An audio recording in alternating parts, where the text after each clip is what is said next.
نحمده ونستعينه ونستغفره ونعوذ بالله من شرور أنفسنا ومن سيئات أعمالنا من يهده الله فلا مضل له ومن يضلل فلا هادي له وأشهد أن لا إله إلا الله وحده لا شريك له وأشهد أن محمدا عبده ورسوله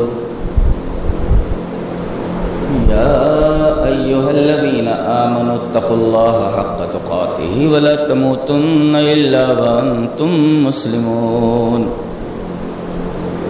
يا أيها الناس اتقوا ربكم الذي خلقكم من نفس واحدة وخلق منها زوجها وبث منهما رجالا كثيرا ونساء واتقوا الله الذي تساءلون به والأرحام إن الله كان عليكم رقيبا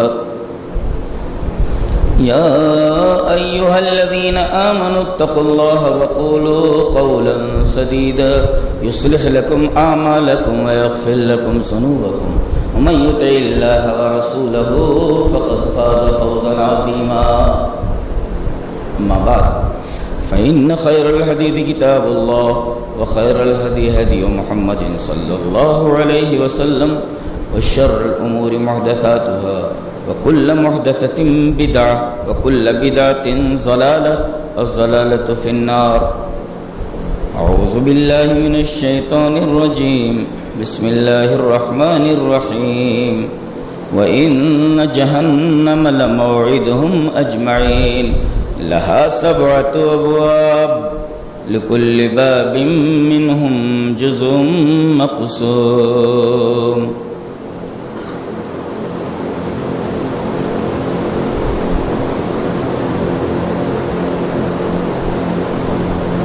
کسی کو دکان چاہیے، کسی کو مکان چاہیے، کسی کو سارا جہان چاہیے، لیکن راجا ہو یا رنک، چھوٹا ہو یا بڑا، امیر ہو یا غریب، مرد ہو یا عورت، جوان ہو یا بوڑھا، چاہے یا نہ چاہے، مگر ایک چیز اسے ضرور ملتی ہے، وہ ہے قبرستان۔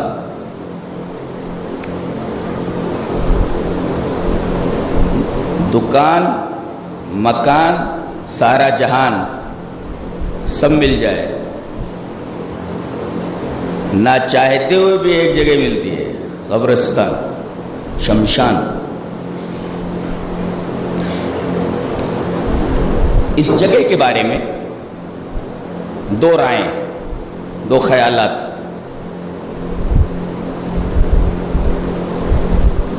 یہاں آدمی کو جلا دیا گیا یا دفنا دیا گیا، مسئلہ یہیں پر ختم، آگے کچھ نہیں۔ یہ ایک خیال ہے، یعنی موت کی سرحد پر سارا معاملہ ختم ہو جاتا، آگے شنیہ شنیہ شنیہ، کچھ نہیں۔ لیکن اسلام یہ کہتا ہے کہ یہیں سے ابدی زندگی کا آغاز ہوتا ہے۔ یہ قبر آخرت کی منزلوں میں سے پہلی منزل ہے۔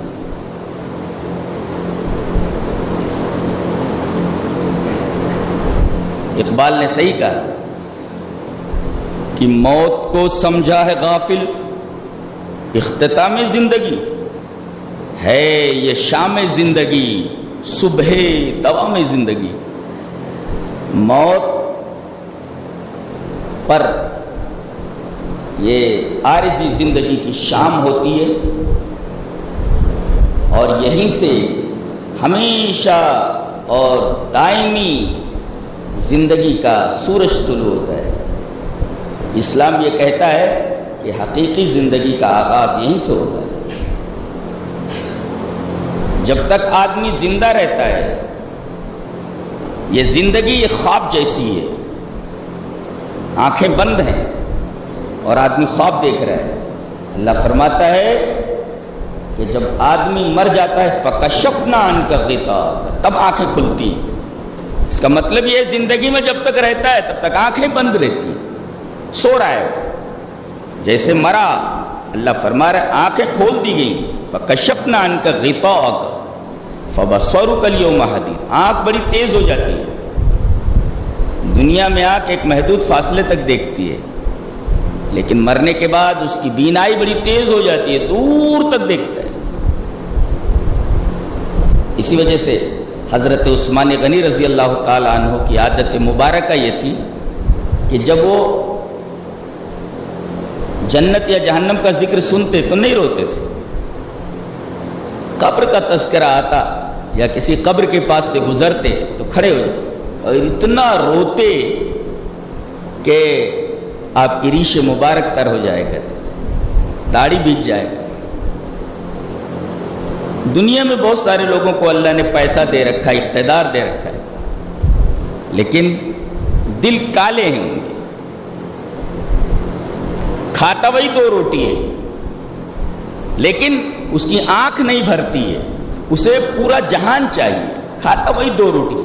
کتنے بے وقوف لوگ ہیں وہ جو کھاتے وہی 2 روٹی ہیں، مگر اس 2 روٹی کے پیچھے وہ اتنی ذمہ داریاں لاد لیتے ہیں کہ ان ذمہ داریوں کو پورا نہیں کر پاتے اور اس دنیا سے چلے جاتے ہیں۔ کچھ دنوں تک لوگ انہیں یاد رکھتے ہیں، لیکن یاد رکھنے سے کیا فائدہ، ان کو کیا فائدہ پہنچنے والا؟ آپ انہیں کسی کو یاد رکھیں، اس کو کیا فائدہ پہنچنے والا ہے؟ کہتے ہیں کہ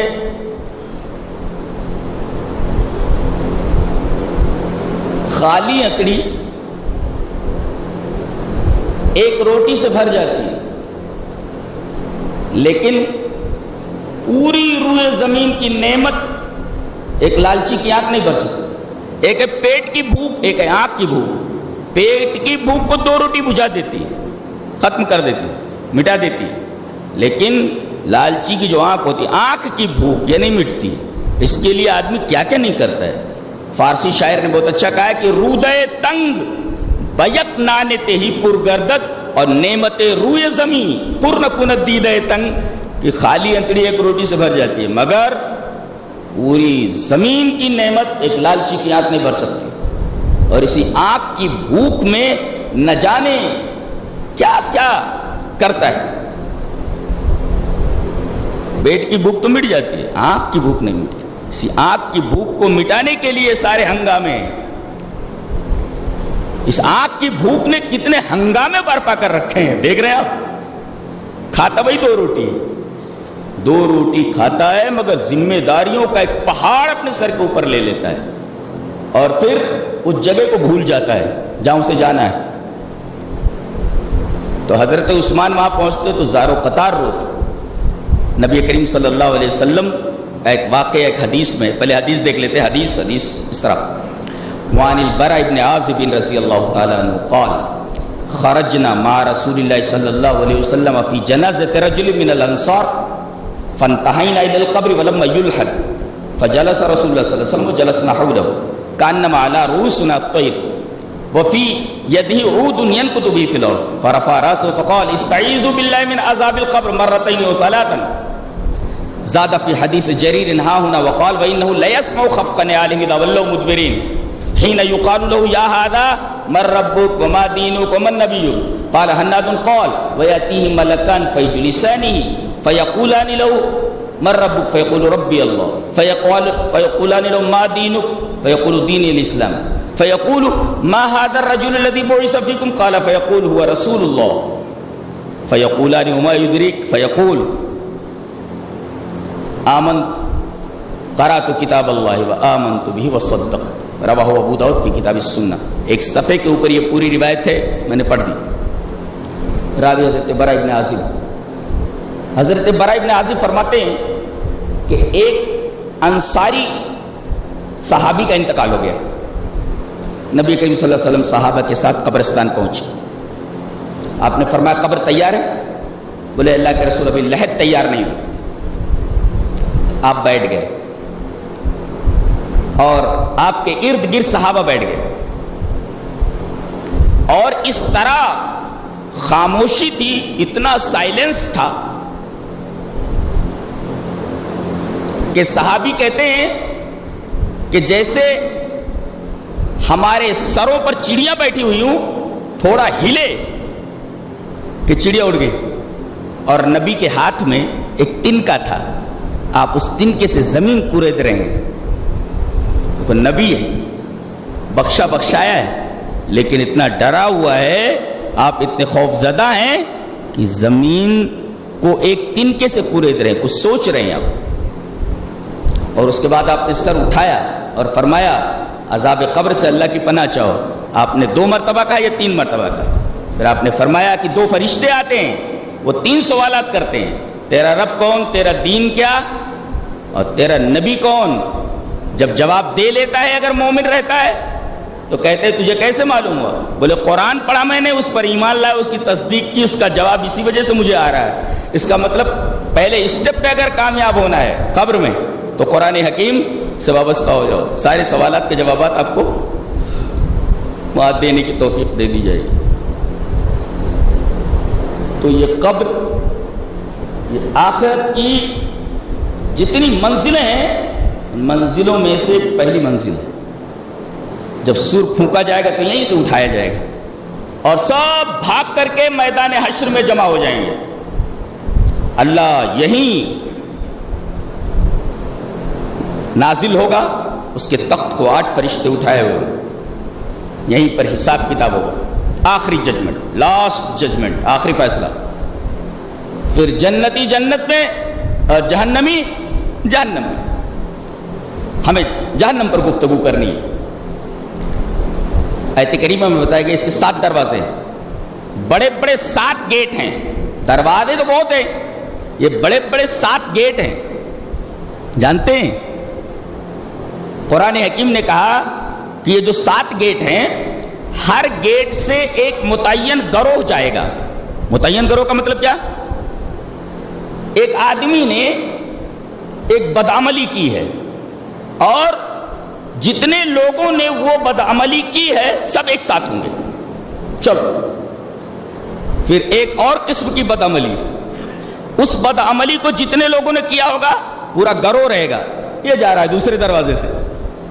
اس میں نکتہ یہ ملا کہ جتنی بھی برائیاں دنیا میں ہیں وہ کسی نہ کسی طرح ان 7 برائیوں میں سے، بدعملیوں میں سے کسی ایک میں آ جاتی ہے. بڑی بڑی 7 بدعملیاں ہیں اور جو فروعی بدعملیاں ہیں انہی 7 میں سے کسی ایک کے اندر آ جاتی ہیں. اور جیسا عمل رہے گا، جیسا بدعمل، ویسے ہی گروہ رہے گا اور گروہ در گروہ لوگوں کو جہنم کے گیٹ تک لایا جائے گا. کیسے؟ اللہ نے فرمایا یوم یدعون الی نار جہنم دعا. دعا کا مطلب ہوتا ہے دفعہ بقوت، زور سے دھکیلا جائے گا ان کو، لات مارا گیا، چل چل. دعا دفعہ بقوت، زور سے دھکا دیا جائے، چل. اور اس کے بعد دعا کا ایک اور مطلب بتایا گیا، زجرہ و نہرہ بغلظۃ، سختی سے ڈانٹنا